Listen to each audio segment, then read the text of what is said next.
Okay, so now we get to categorizing stakeholders. How do we divide them up? And there are a couple different ways here. First is the simplest is just internal versus external, and I think this is an important one to keep in mind because the internal stakeholders have the most direct effect on the direction of the company, and anybody external has a much less direct effect on the direction of the company. And so internal, we're talking about owners, managers, employees.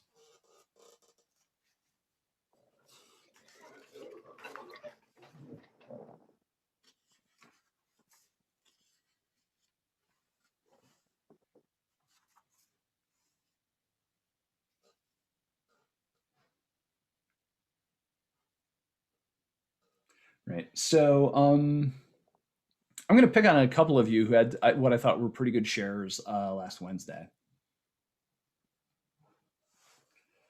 Wendy, are you here? Yes.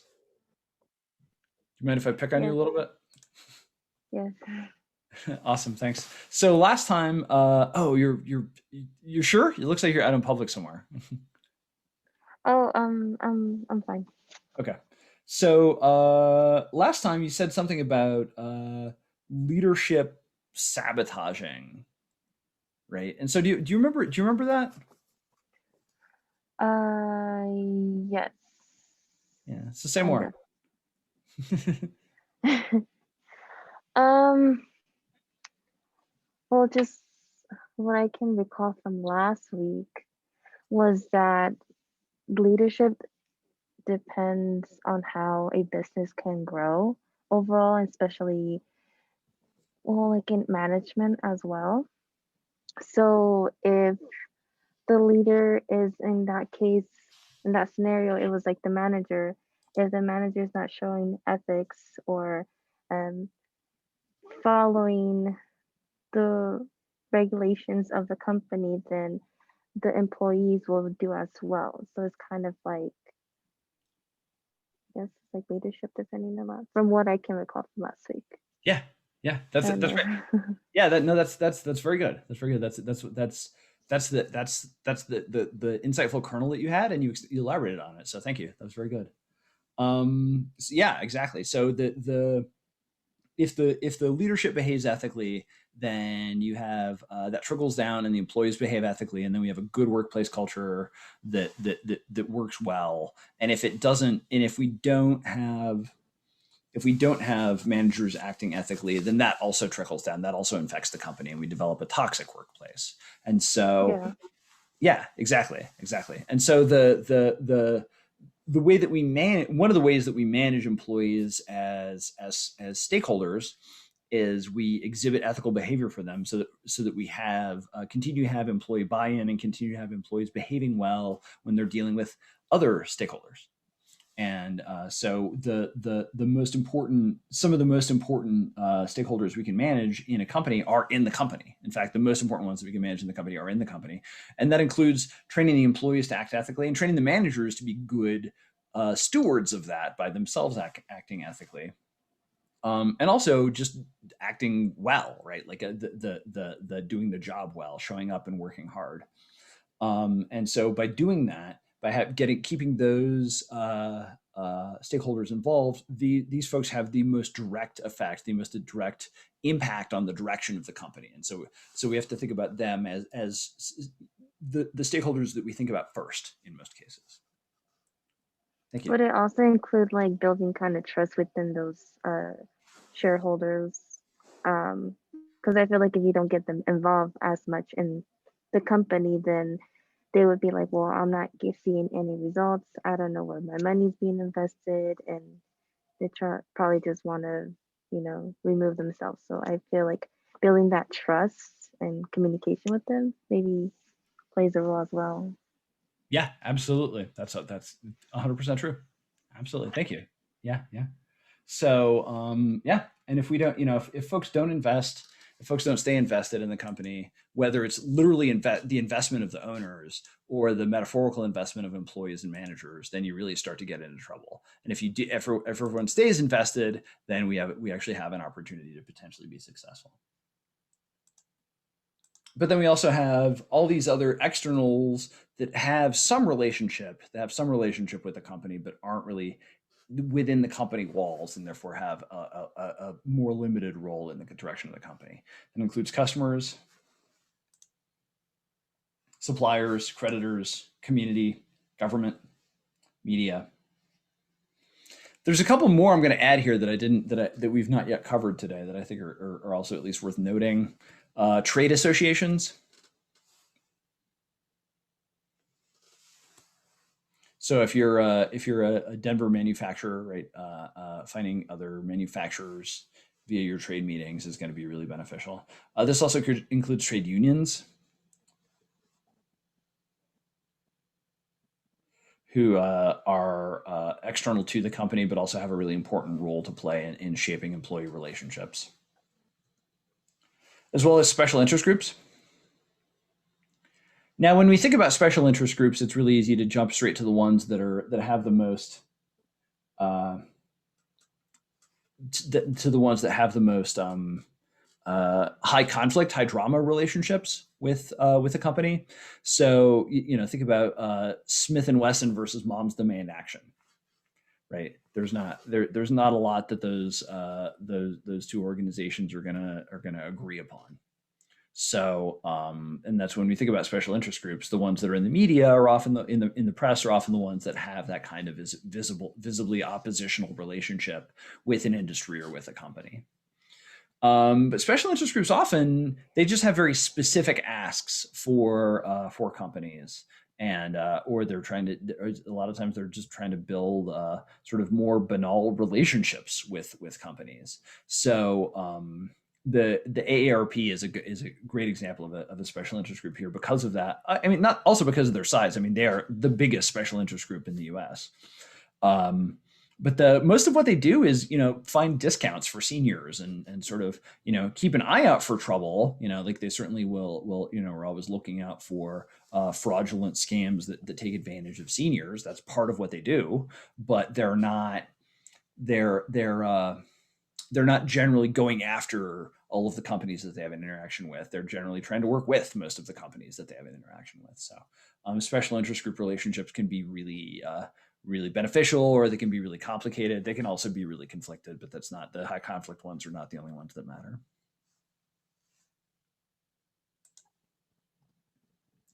And then there are primary versus secondary stakeholders. Now, this is the one the book really covers.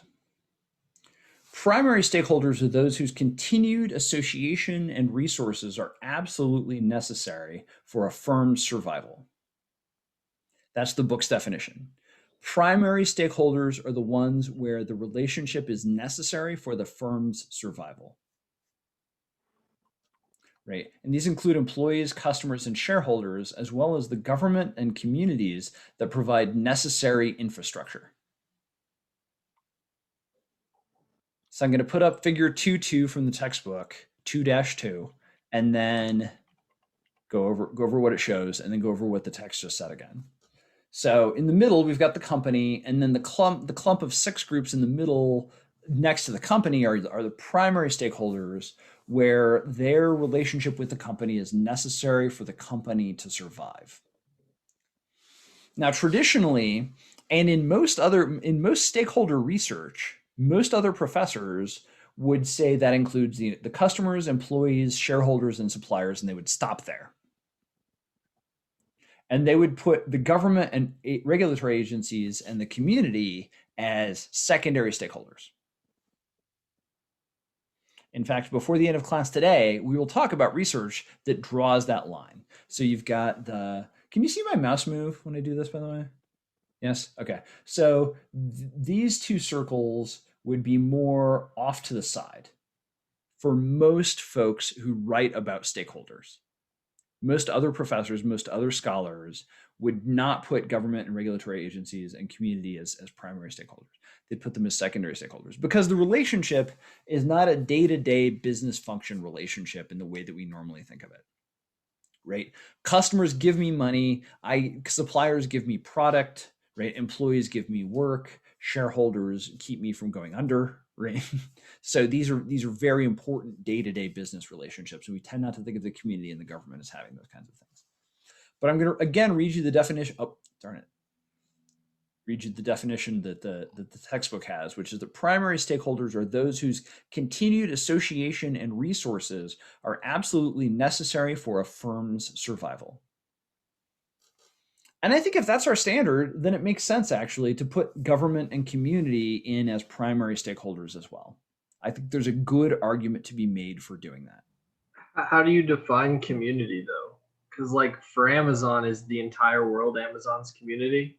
That's a good question. That's a good question. So I would so for Amazon, I would be much more interested in the communities where they have a physical plant, right? So like So Denver. yeah, yeah. So but not just Denver. I mean, like the immediate neighborhood where their distribution warehouse is, which is what, like Thornton, I think it's up Yeah. north, right? Yeah. So that their relationship with that community is essential, right? If that community is like, we don't want your warehouse here, your warehouse has got to go away. If enough people in the community protest it, then they don't, if they don't at least tacitly accept it, then you're in trouble, right? Also, if the community doesn't provide employees, if we don't provide workers who have the training and the skills necessary to staff the facility, right, they're going to be in trouble. They're going to be in trouble if they don't have.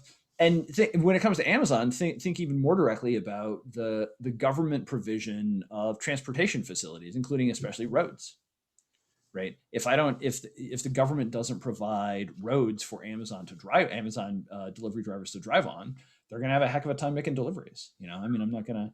I imagine trying to make Amazon deliveries if the road looks like the Mad Max movie. It's not. Oh, Gonna, absolutely. it's I, not I going to. definitely think the government would make sense, especially like I mean, Amazon's entire existence is an international corporation, so like they're constantly doing government. I was just wondering about community because we have so many. I mean, Amazon, Apple, a lot of these companies that are most of what they do is out of the U.S. The U.S. just greatly benefits and enjoys them, but I wouldn't say that we're necessarily that community. Like Apple, I don't know of an Apple plant here, but like, so I just was curious how for these like mega corporations you were connecting community, but that makes sense. Yeah. So I mean, to take Apple as an example, Cupertino, California, hugely important. One infinite loop is a physical place that needs a place to be, right? And so the relationship with Cupertino is absolutely essential for them. As a community, they need a place for their employees to live. They need a place for their employees to be able to shop and go to restaurants and stuff, and have the kind of place that employees want to live. Which, despite what Cupertino looked like before all the terraforming of Silicon, is now like one of those places. At least the broad area is. The it was like almost desert before. But also the plants, all their plants in Shenzhen province and all around the world, right, where their devices are actually made. Those communities matter tremendously to Apple. It's not necessarily a bidirectional super happy, everyone's in this because on fair terms and there's no sort of imbalance in power and relationship. Quite the contrary. I mean, I think a lot of the relationships that multinationals have in less wealthy countries where they've placed plants can be pretty exploitative and pretty concerning. But the having some sort of relationship with the community where you continue to be welcome to do business there is absolutely essential to that company. Does that make sense? Yeah, it's just really interesting to think about too because a lot earlier, but I'm sure it still is a thing now. People are talking about if you tax these mega corporations at the highest capacity, then they're trying to make through tax that they'll just leave, which would affect our community, but it doesn't in any way. Like if Apple moves its headquarters to the UK or whatever, that doesn't affect the communities in which the product's being made. Obviously, then we have tariffs on it and everything, but like, so it's just an interesting school of thought, I guess, currently with what's happening in the world dynamic. Yeah. No, it's and the company's relationships with communities are complicated. They can be really fraught. They're not all. I mean, some of the classic stories like Kodak, right? It used to be. I mean, God, I keep forgetting the name of the town, the one like upstate city that like Kodak built basically, and then Kodak died, and so that Rochester. Rochester, thank you. Anything north of the Bronx, I was always just like, oh, it's not there. But Rochester, the is still not doing that well. Many years after Kodak, I mean, they've come back to a substantial degree, but it's still not like the heyday when Kodak was there, and when it's like you had this really nice, beneficial, mutually beneficial sort of like, half the people are going to come work at the plant, and so the plant is really invested in the schools and really invested in the parks and making sure that the tax base is really good and keeping, building up a really nice city. They don't, I mean, those sorts of relationships are almost the stuff of legend anymore. I mean, you just don't have nearly as many of those stories like that anymore, because it's too it's too easy for companies to move, and it's too easy for their competitors to undercut them if they don't, right? And so it's just much more fraught and much more difficult now to have those kinds of firm and community relationships than we used to have. But I still think the authors have a solid point here in arguing that government and community are really actually essential to in important ways for the firm's continued existence in a way that these others are not essential. Thank you. Thank you. And so for those of you who maybe don't see this as well as some others, I know some folks are on mobile devices and so on. So in the middle, we've got the company, and then the primary stakeholders that have the relationship with the company, like we talked about, are customers, employees, shareholders, suppliers, community, and government. And then hanging out on the outside, the secondary stakeholders who don't have who aren't essential to the firm's continued existence. Those include special interest groups, the mass media, competitors, and trade